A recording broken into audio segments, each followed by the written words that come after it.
Kryetari i Kuvendit Afrim Gashi paralajmëron ndryshim të qasjes në miratimin e ligjeve, duke theksuar se praktika e procedurës së shkurtuar duhet të reduktohet të ndjeshëm.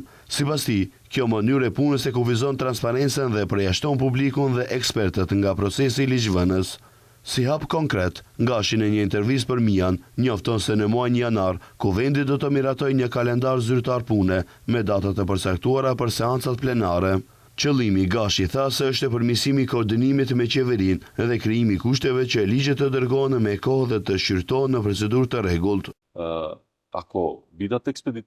Do të propozojmë në koordinim një kalendar aktivitetesh dhe seancash plenare, sipas të cilit do të komunikojmë me qeverinë dhe ata do ta dinë saktësisht se në të cilët muaj dhe në të cilat ditë ne planifikojmë seanca plenare.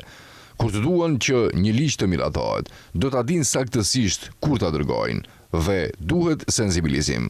Unë mendoj se problemi nuk është vetëm te qeveria. Fatkeqësisht, kemi një kulturë jo cilësore ose jo të mirë në raport me bashkëpunimin ndërinstitucional dhe me Kuvendin.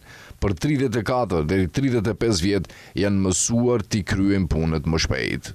Gashi tha se ata mendojnë se Kuvendi duhet të jetë një makineri votimi për miratimin e ligjeve, por sipas tij, kjo qasje duhet të ndryshojë. Për te reformave procedurale, Gashi bën thirrje edhe për një tranzicion vlerash në shoqëri. Ai vlerëson se Kuvendi duhet të jetë shembull pozitiv në promovimin e respektit, të tolerancës dhe etikës politike, sidomos në një klim të mbushur me polarizim dhe energji negative.